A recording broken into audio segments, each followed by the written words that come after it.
Welcome back friends to my channel. I am Anjali banking aspirant. So आज मेरा SBI clerk का mains था, जो कि मैंने पहले ही शेयर किया हुआ था, फर्स्ट शिफ्ट में था। और पेपर दे के आने के बाद काफ़ी ज़्यादा हेडेक हो रहा था, इसलिए मैंने वीडियो नहीं बनाया। और ये वीडियो भी मैं बहुत ज़्यादा लेंदी नहीं बनाऊँगी, और मुझे बहुत ज़्यादा चीज़ें याद भी नहीं है, क्योंकि हेडेक की वजह से सारी चीज़ें निकल गई है दिमाग से। अभी तो बहुत ज़्यादा चीज़ें नहीं याद आई हैं। कुछ कुछ चीज़ें जो मुझे याद है मैं उसी के अकॉर्डिंग रिव्यू अपना दे दूँगी। सो ओवरऑल मेरा पेपर का जो एक्सपीरियंस रहा वो ठीक रहा, बहुत ज़्यादा ख़राब नहीं, बहुत ज़्यादा अच्छा नहीं। ये है कि अगर नॉर्मलाइजेशन बहुत ज़्यादा इम्पैक्ट नहीं डालेगा तो मुझे चांसेस लग रहे हैं, काफ़ी अच्छे चांसेस लग रहे हैं, अगर नॉर्मलाइजेशन इम्पैक्ट नहीं करता है तो। So here is my attempt. So मैंने जीए में 16 क्वेश्चन अटैम्प्ट किए, then English 29, quant 14 and reasoning 27। इसी ऑर्डर में क्वेश्चन मेरे ओपन हुए थे। सो ओवरऑल मेरे 86 बन रहे हैं, और क्वांट रीजनिंग में 27। मुझे रीजनिंग में एक डाउट है कि क्वेश्चन के जो नंबर रहता है, जो मार्क्स मिलते हैं, वो सबका सेम रहता है, लाइक 1.2 सबका रहता है, या फिर कुछ स्पेसिफिक का रहता है, क्योंकि मैं ध्यान नहीं दे पाई, मैंने देखा नहीं उसको, अदरवाइज़ मुझे देख लेना चाहिए था। So let it be. So मैं पहले अपना एक्सपीरियंस शेयर कर देती हूँ। सो सबसे पहले जीए का सेशन ओपन हुआ था, और जीए का सेशन इस बार मैंने काफ़ी अच्छे से जीए पढ़ी थी। अगर मैं अपना पास्ट एक्सपीरियंस बोलूँ तो मैंने बैंकिंग के लगभग 9-10 मेंस दिए हैं, और उन मेंस में जितना मैंने जीए के लिए पढ़ा, उसमें सबसे ज़्यादा मैंने इस बार पढ़ाई की थी। मैंने रेगुलरली भी फॉलो किया था, वीकली, मंथली, वॉटेवर जो पॉसिबिलिटी थी मुझे, जहाँ से भी जो चीज़ें लग रहा था कि कर लेनी चाहिए, मैंने की, और मैंने रिवीजन भी अच्छे से किया था। सो काफ़ी ज़्यादा मैंने इनपुट दिया था इस बार, बट उस हिसाब का मुझे आउटपुट नहीं मिला। और आउटपुट नहीं मिला उसके पीछे मैं ये नहीं कह सकती हूँ कि ऐसा नहीं था कि जो चीज़ें पढ़ी थी वो नहीं आई। जो न्यूज़ पढ़ी थी, ऑब्वियसली न्यूज़ वही सारी थी घुमा घुमा के, ज़्यादातर जैन के क्वेश्चंस थे। स्टैटिक भी काफ़ी अच्छा था, बट पेपर का जो लेवल था वो बहुत अच्छा था। इस बार जो पेपर पैटर्न डिसाइड हुआ है वो काफ़ी सही पैटर्न है। बहुत सारी पुरानी न्यूज़ भी थी, बहुत सारी ऐसी थी जो आईक्यू बेस्ड न्यूज़ भी थी। सो आप न्यूज़ में ज़्यादा से ज़्यादा क्या क्या पढ़ सकते हो? एक एमओयू अगर दो लोगों के बीच साइन हुआ, तो दो लोगों के बीच जो एमओयू साइन हुआ है, क्यों साइन हुआ है, कितना पैसा लग रहा है, कितना पैसा कौन दे रहा है, और कौन कौन सी उसमें इम्प्लीमेंटिंग बॉडीज़ इन्वॉल्व है, यही सारी चीज़ें पढ़ोगे। क्वेश्चन ऐसा आ रहा है कि कितने साल का है, नो डाउट वो भी क्वेश्चन बन सकता है, बट इतना डेप्थ में फिर एक बार अगर पढ़ा है, फिर वो चीज़ें रिवीजन के टाइम पे नहीं ध्यान रह जाती, क्योंकि इतने सारे रहते हैं। सो इस तरीके के क्वेश्चंस थे। क्वेश्चंस तो लिटरली काफ़ी सही थे, मतलब बहुत सारे ऐसे क्वेश्चन थे। मैं अगर बोलूँ तो मैंने 16 ही किया, और ये 16 में भी मैंने 9 जो मुझे बिल्कुल श्योर शॉर्ट था वो किया है। उसके अलावा जो 7 क्वेश्चंस थे उनमें मुझे 80-20 वाला था, तो मैंने वो किया बहुत रिस्क लेने के बाद।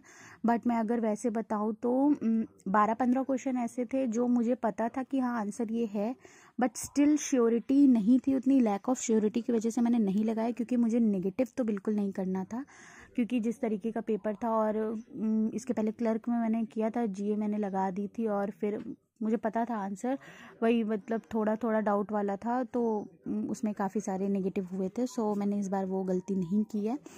और फिर इंग्लिश ओपन हुआ था, इंग्लिश काफ़ी सही आई थी। इंग्लिश बहुत इजी, मतलब आईबीपीएस क्लर्क मेंस जैसी इजी नहीं थी, बट बहुत ज़्यादा डिफ़िकल्टी भी नहीं था।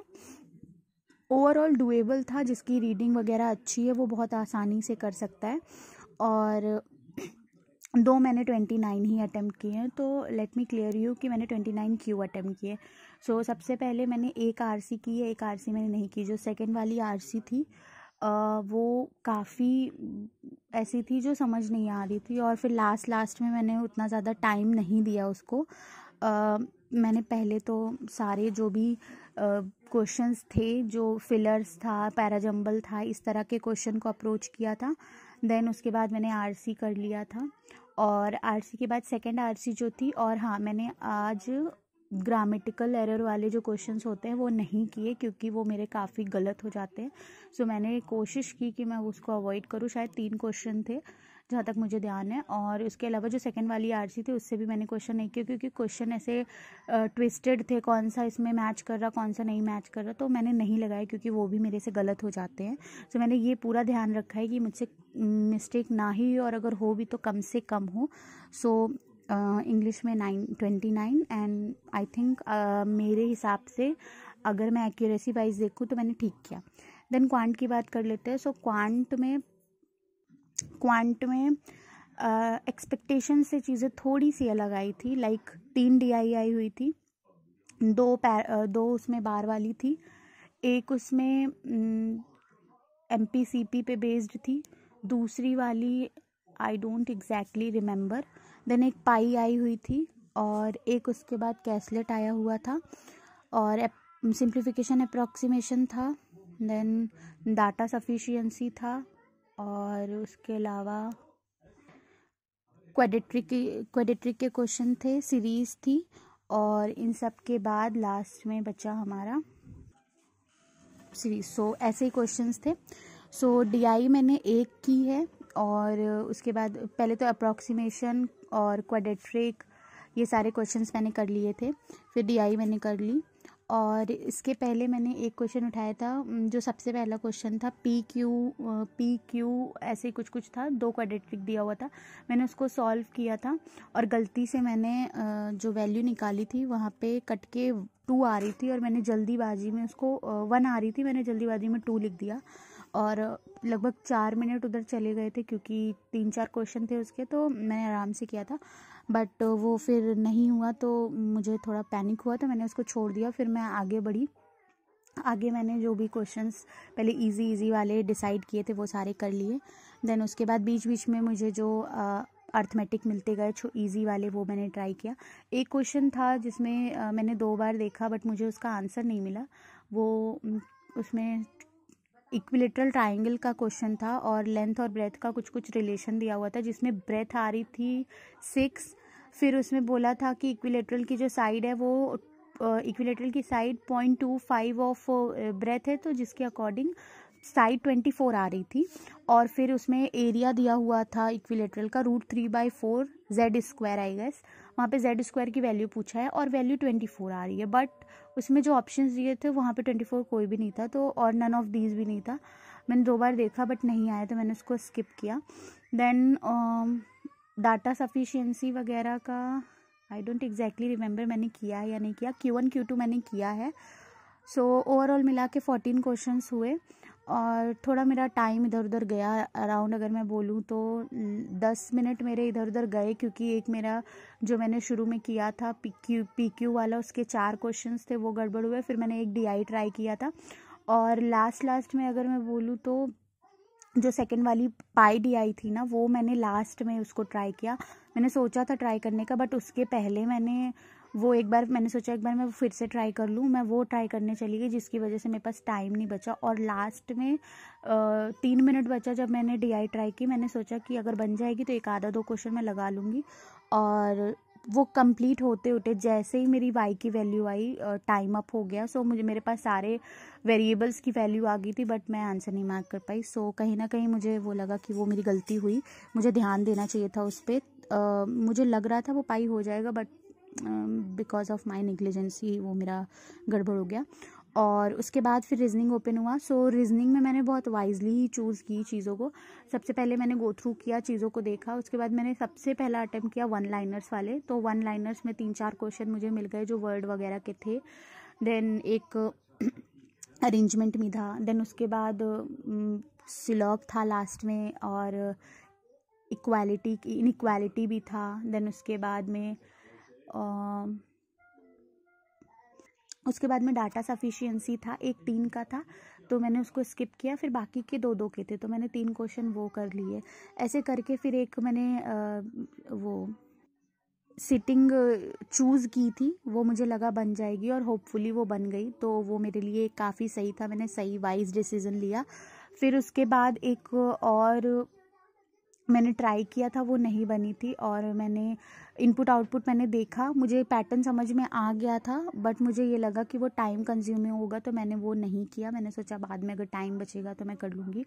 देन उसके बाद मैंने ये देखा कि एक थोड़ा नए पैटर्न पे क्वेश्चन आया है, क्योंकि एसटी वगैरह में उस तरीके का पैटर्न नहीं, एक स्टेट में मतलब एक वहाँ पे दिया था पैरा, और उस पे बेस पे उसके बेसिस पे 2 स्टेटमेंट थी। देन उसको देखना था कि कौन सी स्टेटमेंट वहाँ पे वैलिडेट हो रही है, कौन सी नहीं।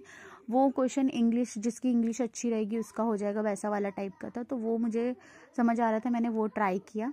वो मैंने लॉजिकल ही समझ लीजिए, वो मैंने लॉजिकल के सेंस में ही ट्राई कर लिया, बट समझ में आ रहा था तभी मैंने किया। जो मुझे नहीं समझ में आ रहा था वो मैंने नहीं किया। सो मैंने यहाँ पे लॉजिकल के भी कुछ क्वेश्चंस किए हुए हैं। सो अगर मैं ओवरऑल बोलूँ तो ये है पेपर का। अब इसमें अगर मैं मिस्टेक्स अपनी बोलूँ तो आई थिंक मुझे थोड़ा बहुत सा ये है कि मे बी जीके में थोड़ा और रिस्क लेना चाहिए था, बट मुझे थोड़ा ये था कि मेरे नेगेटिव नहीं हो, तो इसलिए इसकी वजह से मैंने जीके में रिस्क नहीं लिया। दूसरा, इंग्लिश में लास्ट में मैं थोड़ा पैनिक कर गई थी, जिसकी वजह से 3.5 मिनट बचा हुआ था, बट मुझे बहुत ज़्यादा ऐसे लग रहा था कि गड़बड़ हो जाएगा। सो मैंने अपने आप को काम करना ज़्यादा बेटर समझा। अगर मैंने उस टाइम पे काम नहीं किया हुआ था तो मे बी क्वांट में और गड़बड़ हो जाती चीज़ें, और मे बी फिर रीजनिंग उतना बेटर नहीं परफॉर्म हो पाता। सो मैंने अपने आप को काम किया, देन क्वांट का किया मैंने सेशन। फिर उसके बाद जब क्वांट का गड़बड़ हुआ थोड़ा, तो मुझे लगा कि अटेम्प्ट्स काफ़ी कम ही चले गए थे। फिर मुझे ये था कि अब रीजनिंग में थोड़ा सा बेटर करना है। मैंने कोशिश की थी कि मैं 30 कर लूँ, बट नहीं हो पाया, नेवर माइंड। बट अभी अगर मैं नॉर्मलाइजेशन वगैरह को साइड करके देखूँ तो यूपी में वैकेंसीज़ काफ़ी सही हैं, और अगर नॉर्मलाइजेशन वगैरह बहुत ज़्यादा इम्पैक्ट नहीं डालता है, सो आई हैव चांसेस कि हो जाए। Let's see. अभी तो अराउंड 1.5 मंथ वेट ही करना होगा रिजल्ट्स का। So this is it all about. अब आज ये ख़त्म हो जाएगा, एंड देन फ्रॉम टुमारो और the day after tomorrow maybe I will take break for a day.